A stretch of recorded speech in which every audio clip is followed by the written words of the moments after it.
Listen, I ain't got time for this. Don't speak to me like that. Come and speak to me, yeah? man. Right. You've been causing some issues. No, he ain't. He hasn't. I've talked to him. No, he ain't. Okay, I'm not talking to you. Go Calm away. yourself Go down. away. Calm your attitude down. Speak to the public with respect. Listen, go away. I'm telling you to calm down. Go away. Yeah, I'm DP audit. Respect. Thank you. I'm carrying on all I want. Speak to the public with respect and integrity like you're meant to. Why is there no police here? Go and speak to the inspector. You call through now and tell him to send police. No, you don't tell me what to do, pal. Oh, shut your attitude up as well, Right, you. Wind go your away. neck in. Wind your neck in, yes. My neck in. Yeah, Step you're away the from me, police please. officer. Step away from me. See that? That's a claim and a half. You're getting a claim against you. You little You're losing your job, you little... Yeah, you think so? See that, guys? That's assault. Witnesses, yeah? You do nothing wrong. You assaulted me. Right. On camera. Whoa. Yo, he's off his head. He can't be a copper. Whoa. That's... Oh, look at that. Look at that. Wind your neck and look how bad he is. When the auditor challenged the officer's rude and confrontational behavior, simply asking him to calm down, the response was far from professional. Instead of handling the situation calmly, the officer allegedly used force and pushed the auditor to the ground over a verbal disagreement. Many critics argue that such a reaction was unnecessary and disproportionate. The concern is not only the use of force itself but also the reasoning behind it. According to the auditor, there was no immediate threat, danger, or emergency that required physical intervention.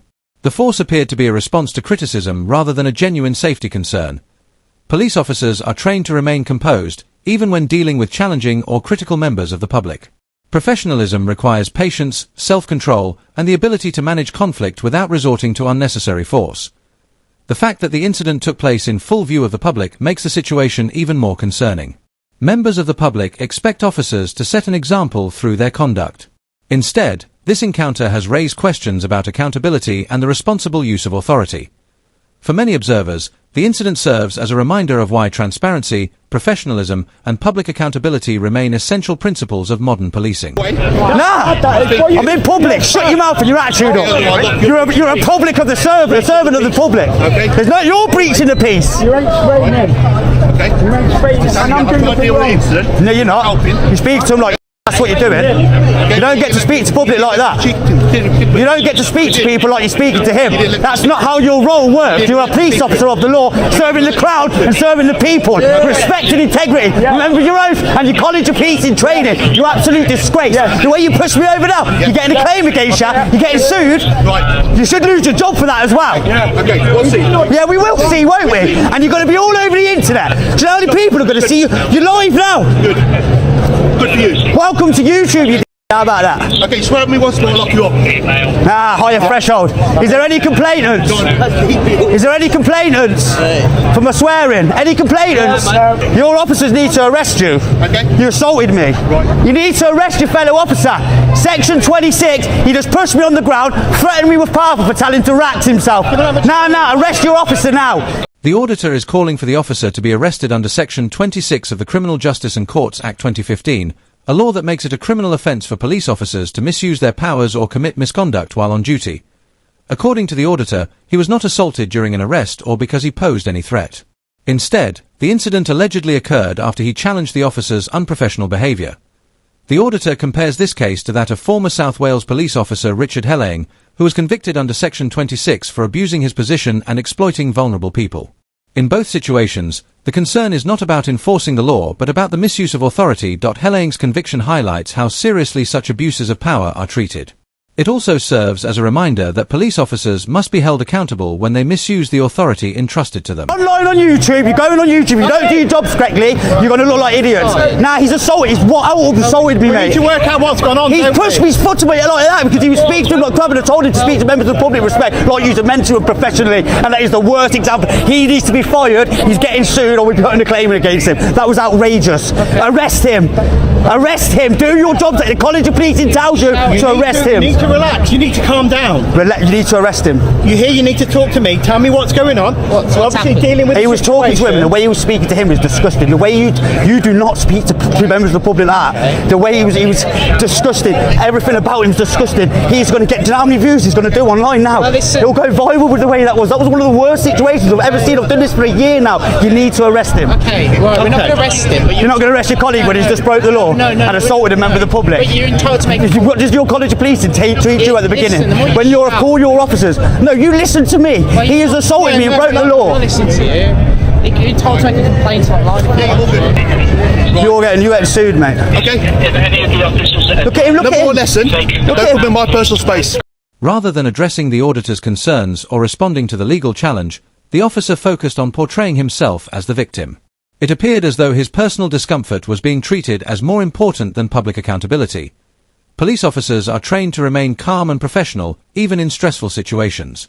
Feeling uncomfortable or having someone enter your personal space does not automatically justify the use of force, especially for an officer sworn to uphold the law. The real concern is the attitude behind the response. When an officer believes force is justified simply because they feel challenged or uncomfortable, it raises serious questions about the proper use of authority. Instead of de-escalating the situation, explaining his actions, or walking away, the officer allegedly pushed the individual to the ground and then attempted to justify his behavior with a weak explanation. Critics argue that this is not an example of professional policing, but rather a case of misconduct that deserves careful scrutiny. Okay? Right, identify yourself. 7459. Name, station. Okay, don't need to give money. Yes, you do. No. 3 forms. You've used your powers against Okay. me. 3 forms of identification. Don't point at me. I'll point like I Don't want. point at me. No. Yeah. 3 forms of identification. You're going to push me again, are you? If you can put in my space, yes. Oh, you're in my space now. What would happen if I Oh, what pushed I'm you? doing? Well, you can try. Ah, see what I mean? Yeah. See this, people? Yeah? You're welcome to Have a- YouTube. Have a good day. What's name and fucking station Have a as good well? day, sir. Name and station. I don't know. On his name and station, he's got to give 3 forms of identification. According to the College of Policing guidelines, officers are expected to identify themselves when asked by providing their name, rank, and station, particularly after a use of force incident. This is not simply a matter of courtesy, it is an important safeguard that helps ensure transparency and accountability.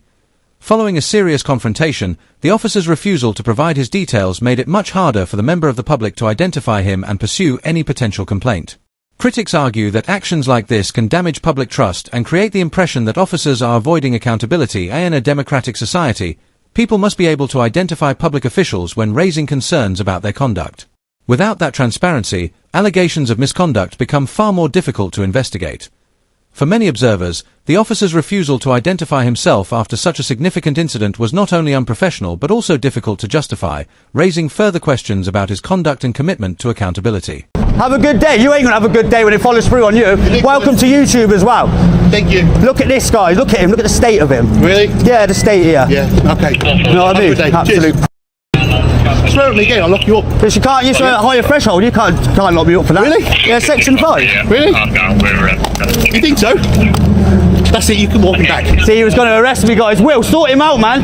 He's horrible, mate. Right there, how's it going? Him, he pushed me over there. His attitude stinks. He's threatening to arrest me, power spray me. The opposite of you. He needs to be sacked. He needs to be arrested. He should be arrested by fellow officers under your College of Policing to protect members of the public. He should be arrested for that. Let's be clear about what happened. The auditor had just been involved in a physical confrontation and was understandably upset, frustrated, and emotional. Strong reactions in such circumstances are not unusual, especially when someone believes they have been treated unfairly. Critics argue that responding to that emotional reaction with a threat of arrest was inappropriate and unprofessional. Police officers are trained to remain calm under pressure, manage conflict effectively, and de-escalate tense situations rather than escalate them further. Because of their position and responsibilities, officers are expected to meet a higher standard of conduct. They are trained to deal with criticism, anger, and emotional outbursts without resorting to threats or retaliation. For many observers, this incident raises concerns not just about a single decision, but about the officer's judgment and understanding of public trust. Threatening arrest in response to an emotional reaction from someone who feels wronged can make an already serious situation even worse and further damage confidence in police accountability. You should have arrested him. As you know, You should have arrested him. Wait till you see the footage. we can't arrest anyone, as you know. As a piece You of dog. can't know. They should have arrested him. So what you can do, if you want to make a complaint. Well, I've never there is a experienced process. anything like him. Well, I haven't seen Ever, it. mate. Let me hear what you said. Ever. You know I'm sound reviews when it's a sound. So you know what I've I'm never gonna do? experienced Let me that. say one thing. He is a dangerous police officer. He should not be in the one thing police. to You should not be in the police. You are a dangerous police officer. You are a dangerous police officer. You should not be in a front-facing role. You should not be going out the public. You are disgusting. You are a shame. Stand back. Shameful. Shameful. You should not be a front-facing officer to the public. You are a danger to the public, my friend.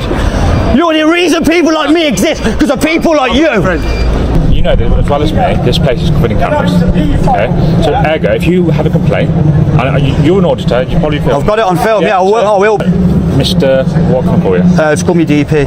Or Paul, call me Paul. So, if you want to make a complaint, which really alright, whatever happened will be covered in cameras, won't it? Yeah, he cannot be in a role as a police officer, I'm sorry. What I would suggest... I'm not having a go at you, that was outrageous. What I would suggest is, after an incident like that, our adrenaline is high, which can lead to action... When you see the footage, there's no excuse for his behaviour then. Initially. Whatever's happened is happened. The second officer's explanation has raised serious concerns among critics, suggesting that an officer's actions can be excused simply because adrenaline was high risks minimizing behavior that should be carefully examined and reviewed. Police officers are trained to remain calm and make measured decisions, even in stressful situations. Unlike ordinary members of the public, they are entrusted with significant powers and are expected to exercise those powers responsibly and professionally. Statements such as "whatever happened has happened" can be seen as dismissive, especially when there are questions about whether the use of force was justified. Critics argue that such comments may give the impression that accountability is being avoided rather than addressed. Many people also point to the issue of consistency. If a member of the public used a similar explanation after pushing an officer, it is unlikely to be accepted without scrutiny. For that reason, some observers believe that officers should be held to the same, if not higher, standards when explaining their actions. Concerns about unequal treatment and lack of accountability are often what contribute to declining public trust. When officers appear to excuse questionable conduct instead of addressing it openly, confidence in the fairness of policing can be undermined. Nothing's going to get done about it. Hang on, no. Nothing's going to get done about it. So, whatever's happened, you would try and just get your adrenaline down, carry on with what you're doing, auditing, whatever, seeing what's going on, videoing. Yeah. And then... Where's the police presence, when your adrenaline is high, you can react to things that you won't normally react to. To be honest with that copper then, the reason I snapped at him, because the way he was talking to this fella here was the most, honestly, you know what I'm like, Will. If you sound, I'm sound with you. This was the most outrageous thing I've seen from a police officer in probably my life, Will. And I've been beaten up by yous and everything. That was the worst thing I've ever seen in my life. Shameful. And I hope he's reprimanded when you get back to the station. I hope you tell him that he's wrong in what he's doing, and do what your college of police tells you to call your fellow officers out. That's the professionalism you need to do, because of these sort of things. Them coppers is ruining your relations with the public, so you need to tell them. And I hope you do, Will, because that was disgusting, mate. The auditor raises an important point about accountability within policing. One of the most common criticisms of law enforcement is that officers sometimes fail to challenge misconduct when they witness it. The College of Policing's Code of Ethics highlights the importance of integrity, accountability, and professionalism. These principles apply not only to interactions with the public, but also to how officers respond when colleagues act inappropriately. Critics argue that when misconduct goes unchallenged, it can damage public confidence and create the impression that unacceptable behavior is being tolerated. At the same time, it can undermine the efforts of officers who work hard to uphold professional standards and serve their communities responsibly. The public pays close attention to how officers respond in these situations. For many people, remaining silent in the face of wrongdoing can be just as concerning as the wrongdoing itself. Maintaining trust requires officers to hold both themselves and their colleagues accountable. When professional standards are consistently upheld, public confidence in policing is strengthened. When they are not, trust can quickly erode. The worst attitude I've seen from a police officer in my entire life. And I grew up ghetto and shit. I'm not saying you're lying, I'm not saying it didn't happen, I'm just saying I'm surprised. And that's well, being really straight. You'll still see the footage anyway, and you're going to be in shock. Yeah, and you know what I'm like? I was telling him, at first he kind of relaxed a little bit, and then I think his ego took back over. And then he had to start. That's really surprising. But as long as you're alright, no, I'm alright. That's the most important thing. Tell him all KHNK solicitors will be in contact with him soon. Tell him the solicitors will be in contact with him soon, man. Oh, and I will go to the ISP, all that, right? Go through them methods. I want him removed as his role as a police officer. After that, today, he should not be a police officer. I know he's your friend, Will, but I'm sorry, he shouldn't. It's dangerous. Can't be having danger like that. The auditor's decision to take the matter to HNK solicitors represents a significant step towards seeking accountability through legal channels. In the auditor's view, this was not a complicated situation or a split-second mistake. He believes the officer used unnecessary force after being challenged about his conduct. Throughout the incident, several actions raised concerns. The officer allegedly refused to identify himself, despite the importance of transparency when complaints or allegations of misconduct may follow. Without clear identification, it becomes much harder for members of the public to report concerns or pursue formal complaints. The situation became even more tense when the auditor reacted emotionally after the confrontation. Critics argue that threatening arrest in response to that reaction was inappropriate and risked escalating an already difficult situation. Police officers are expected to exercise restraint, remain professional, and manage conflict effectively, even when emotions are running high. Questions were also raised when another officer appeared to defend the use of force by suggesting that stress and adrenaline played a role. While policing can be demanding, many observers believe that officers should be held to a high standard and remain accountable for their actions regardless of the pressure they face. The auditor also highlighted what he sees as a broader issue within policing, the reluctance of some officers to challenge misconduct by colleagues. Public confidence depends on transparency, accountability, and a willingness to address wrongdoing whenever it occurs.